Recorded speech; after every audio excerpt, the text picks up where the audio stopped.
काल पंढरपूर शहरात नवनिर्वाचित आमदारांचा भव्य नागरी सत्कार सोहळा नगरसेवक अक्षय गंगेकर मित्र परिवाराच्या वतीने आयोजित करण्यात आला होता। या सत्कार समारंभासाठी माढा तालुक्याचे आमदार अभिजित पाटील, मोहोळ विधानसभेचे आमदार राजू खरे यांचा सत्कार सोहळा पार पडला।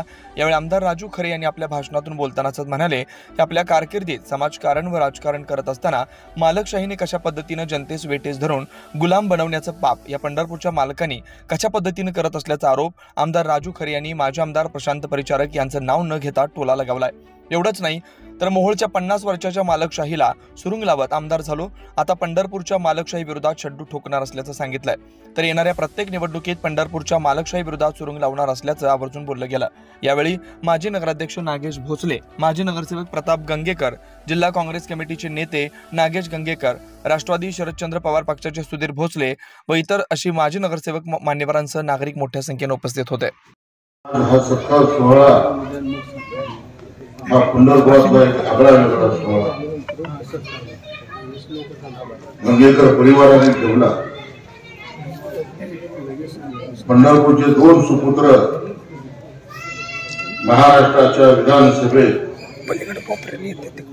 आमदार म्हणून निवडून गेले, त्यांचा सन्मान करण्यासाठी हा सोहळा त्यांनी आयोजित केला। एक भावना होती की पंढरीच्या भूमीमध्ये जन्मलेली 2 रत्न, एक अभिजित पाटील देगाव आणि राजू खरे रोकळे, तसा माझा जन्म जुना कराड नाक्यावर झाला, माझ्या वडिलांचा जन्म जुना कराड नाक्यावर झाला। आज माझ्या वडिलांचं वय 74 असेल, माझं वय 48 असेल आणि मग आम्ही या निवडणुकीमध्ये एक सरंजामशाहीच्या विरोधामध्ये निवडणूक लढलो। या सोलापूर जिल्ह्यामध्ये एक सरंजामशाही पद्धतीचं राजकारण गेल्या 50-60 वर्षामध्ये खेळलं गेलं आणि मग ती सरंजामशाही कुठली तर त्याला मालकशाही म्हणलं जातं। मग पंढरपूरचा ज्याला कोणाला म्हणतात ते मालक, मोहोळचा राजन मालक, उत्तर सोलापूरचा दिलीप मालेला म्हणतात दिलीप मालक। ही जी मालकशाही आहे, या मालकशाहीने सोलापूर जिल्ह्याची मध्यवर्ती बँक लुटली। ज्यावेळेला नागेश काका मोहोळ विधानसभेच्या मतदारसंघाच्या निवडणुकीमध्ये मी उतरलो होतो, त्यावेळेला सगळ्यांना असं वाटत होतं की हा काय निवडून येणार, परंतु शिवसेना प्रमुख बाळासाहेब ठाकरे यांच्या तालमीत आयुष्यातली 34 वर्ष काढली होती। आदरणीय उद्धवजी, आदरणीय एकनाथजी शिंदे साहेब, संभाजीराजे महाराष्ट्रात पहिली घटना आहे की मोहोळमध्ये दोन्ही शिवसेना माझ्या बरोबर होत्या। माझ्या उजव्या साईडला उद्धव साहेबांची सेना होती आणि माझ्या डाव्या बाजूला शिंदे साहेबांची सेना होती। कमळाबाईला काही अडचण होती, पण कमळाबाईंनी मला सांगितलं की राजू, दिवसा मला अडचण आहे पण रात्री मात्र तुतारी चालू। ती भारतीय जनता पार्टी सुद्धा मोहोळ मतदारसंघात माझ्या बरोबर, रिपब्लिकन पक्षाचे सारे गट माझ्या बरोबर होते आणि राजन पाटलाच्या विरोधामध्ये दादागिरी, झुंडगिरी, तानाशाही आणि हुकुमशाहीच्या विरोधामध्ये गेली 50 वर्ष मोहोळ मतदारसंघातली जनता सुटकेचा श्वास पाहत होती। जो हा पंढरपूरचा भूमिपुत्र मोहोळची मालकशाही ज्यावेळी संपवायला निघाला होता, त्यावेळी पंढरपूरची मालकशाही त्या 17 गावामध्ये राजू खरे पराभूत झाला पाहिजे, राजू खरे निवडणुकीत पडला पाहिजे म्हणून रात्रभर त्या 17 गावामध्ये फिरत चळे एक गावापेक्षा रात्री 2:30 वाजता हे जे मोठे मालक आहेत, प्रशांत मालक, या 2:30 वाजता घड्याळाला चावी देतो मी 20 तारखेची वाहट पाहत होतो, कारण मला माहिती होतं की 23 तारखेला मी तब्बल 50,000 मतांनी निवडून येणार. 30,202. नागेश काका, माझ्या साऱ्या गाड्यांचे नंबर 202 आणि मला लीड किती 30,202. अजित पवारांची सभा झाली टाकळी सिकंदरला, एकच सभा दिली. जाताना दादांनी सांगितलं 1 नंबरचा बटन दाबा. राजन पाटील बोले 1 नंबरला राजू खरेचं नाव आहे आणि पाण्याचं नाव 3 नंबरला यशवंत पाटील. दादा मुले बोलून गेलो. मी निवडून आलो. आदरणीय उद्धवजींना भेटलो, आदरणीय शिंदे साहेबांना भेटलो, देवेंद्र फडणवीसांना भेटलो आणि मग माझी सॉरी निघाली अजितदादांना भेटलो. दादाने गेल्यावर मला पहिला प्रश्न विचारला, तुला एवढी मतं कशी काय पडली? मालक पडले. म्हणलं मालक पडले नाहीत, मोहच्या जनतेनं मालकशाही संपवून लोकशाहीचा विजय केला. म्हणून हा टांगेवाल्याचा मुलगा महाराष्ट्राच्या विधानसभेत आमदार बनवला. आज तुमच्या समोर उभा. दादा म्हणाले, माझं सगळ्यात मोठं एक काम चांगलं केलं नागेश काका. चला अर्ध काम तू सोपं केलं म्हणजे माझं. आता तर काय मागायला येणार नाही म्हणजे. अनगरचा अप्पर कार्यालय नेतोय, सरकारी कार्यालय पळवतोय, जनावरांचा बाजार पळवतोय, सारं काही स्वतःला मागायचा. आता आल्यावर परवा एका कार्यक्रमात दादांनी विचारलं, काय मागायचं नाही? एक आमदार कुठून आणू शकला नाही, काय मागतो? बघा, त्या पंढरपूरचा सुपुत्र ज्यावेळी विजयी झाला त्यावेळी याची पद संपली. आता याची पद कशाच आहे? पंढरपूरच्या नगरपालिकेमध्ये तिजोरीवरती यांचं लक्ष आहे. मी आमदार झाल्या अभिजित पाटील पंढरपूरच्या नगरपालिकेच्या शिवोडामध्ये एक लेखी पत्र दिले. 2-4 दिवसामध्ये सारी माहिती माझ्याकडे येईल. मी बी एकनाथ शिंदे या तालमीत तुम्हाला माहिती आहे 34 वर्ष करून दाढीवाले काय ते आपल्याला माहिती आहे, त्यांना काय माहिती. आणि नगर विकास खातं शिंदे साहेब आजपर्यंत वाटायला जात नव्हतं, पण तुम्ही मला 17 गावात पाडण्याचं महापाप केलं. आता तुम्हाला सुट्टी नाही. अभिजित पाटलाला माणक पाडायचं काम केलं, आता तुम्हाला सुट्टी नाही. अनिल दादा, पुढे आपल्या गडबड झाली, लवकर तयारी करायची. आणि मी 19 ला कामाला लागलो होतो, 5 वर्ष काम केलं, 24 ला आमदार झालो. त्यामुळे माझा विजय झाला. आपल्याला पुढे संधी चांगली. आपल्याकडे 5-6 कारखाने, अभिजित पाटलाकडे 5-6 कारखाने, दर्जनभर कारखाने हे दोघांकडे. माझ्याकडे व्यायाम नाही, कारखाना नाही, सूतगिरणी नाही, साधी पिठाची चक्की नाही. काय असतात तुमच्याकडे? सारं काही आहे, पण एक ताकद माझ्याकडे आहे, संभाजीराजेंना माहिती. कारण बाळासाहेबांचा आशीर्वाद आपल्या पाठीशी. बाळासाहेबांच्या पदस्पर्शानं आम्ही 34 वर्षात राजकीय जीवनात पडलो. एक दांडा, एक झेंडा, एक पद, बरोबर राहिले. म्हणून मोहोळमध्ये मी बाळासाहेबांचा सैनिक आहे म्हणून दोन्ही शिवसेना एकत्र आल्या. ही सरंजामशाही जी आहे ना, ही आवडा जर आपल्याला खिचून काढायची असेल, की नगरपालिका जर आपल्याला आपल्या ताब्यात घ्यायची असेल, तर आपल्याला सगळ्याला मिळून एका कुठेतरी एकत्र येणं गरजेचं आहे. सगळ्या राजकीय विचार बाजूला ठेवा. मी आज नागेश काका आपल्याला कळकळीची विनंती करतो. प्रेम म्हणून तुम्हाला नगराध्यक्ष केलेला आहे, 25 वर्ष त्यांचा आमदार आपण निवडून दिला, आणि ही संधी आहे. आता तुम्हालाही सांगतो, तुम्ही माडा सोडून पंढरपुरात थांबायचं.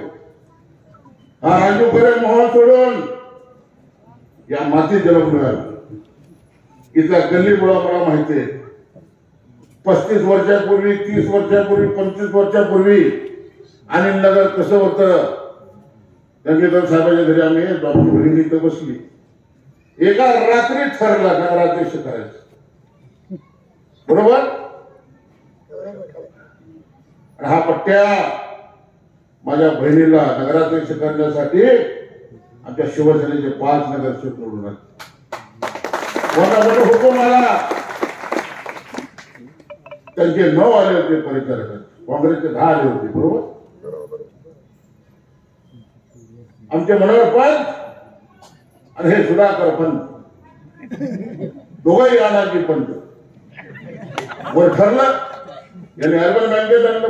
बरोबर. संभाजीराजे यांनी अर्बन बँकेत आणलं. शिवसेनेचा मुख्यमंत्री म्हणजे आमचे 9 तुमचे 5, 14. 2 भाजपचे होते, थिटे आणि कुलकर्णी. बरोबर. म्हणजे 16 होते. नगराध्यक्ष आमचा होता. त्या रात्री मी सांगितलं असं होणार नाही. आणि प्रतापरावांनी मी 2 दिवस ठरत होतो प्लॅनिंग कसं करायचं. संजय घोडके माझ्या जेव्हा भावाचा मित्र होता, संभाजी माझ्या जेव्हा भावाचा मित्र होता. आणि मग आम्ही ठरवलं.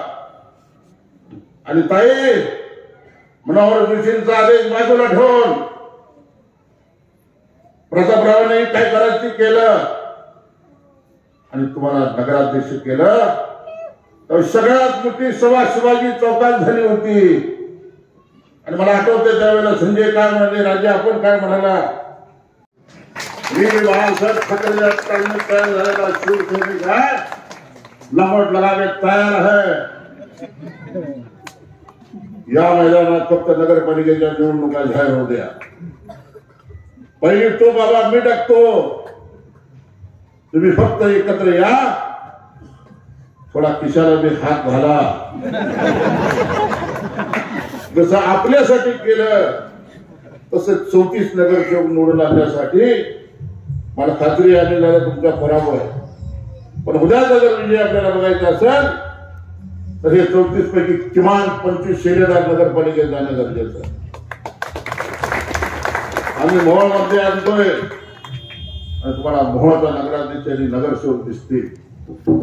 मोहोळच्या जिल्हा परिषदेमध्ये माझ्या नेतृत्वाखाली लढल्या जातील. येणारा काळ आपण पाहताल यानं काय किमया केली. डोंगरे माझ्या बरोबर आले, शेतपळ मुन्ना महाडिक माझ्या बरोबर आहे, अजितदादांचे उमेश पाटील माझ्या बरोबर. मग विचार करा, मी सगळ्यांना एकत्र आणू शकतो.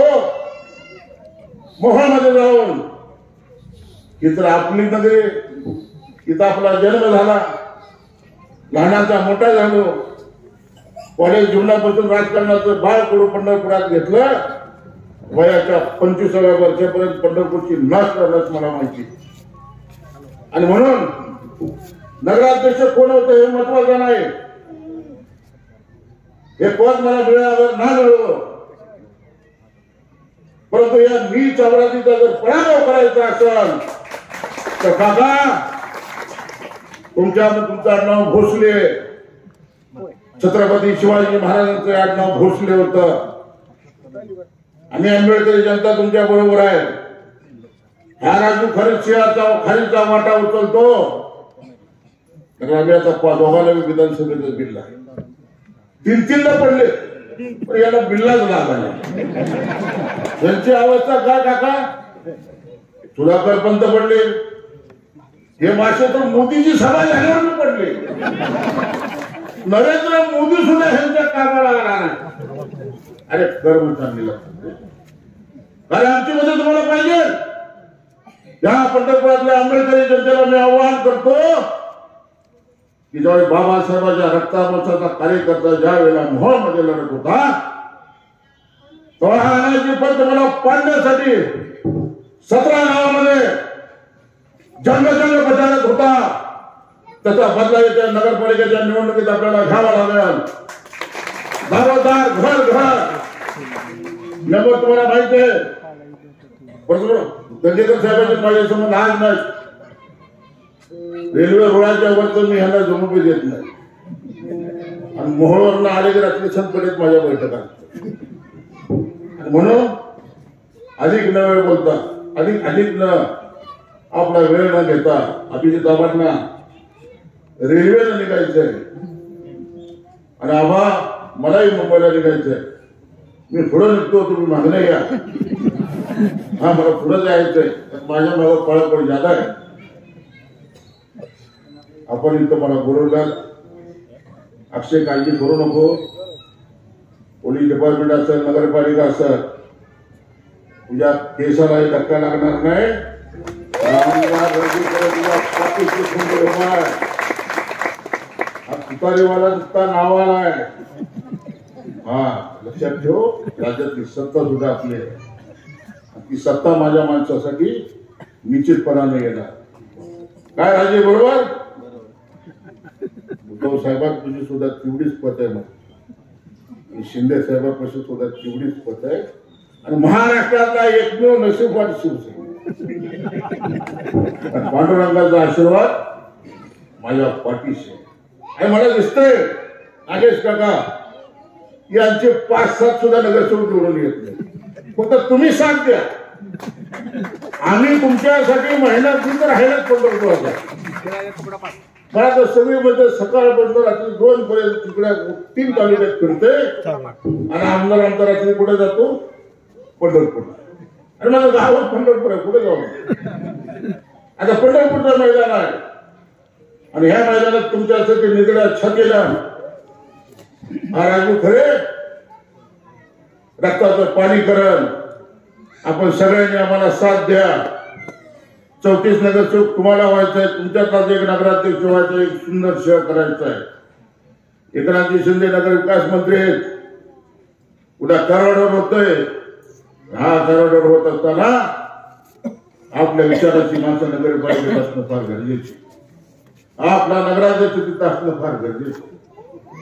आपल्यातली तुमच्या आमची सर्वसामान्य घरातली मुलं जर नगरपालिकेत बसली तर हे सुंदर पंढरपूर शहर आपल्याला बनवायला वेळ लागणार.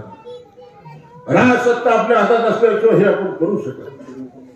मी आमदार झालो, अभिजित आबा आमदार झाले म्हणून महाराष्ट्राच्या विधानसभेत आम्ही ज्यावेळी बसतो त्यावेळी समोर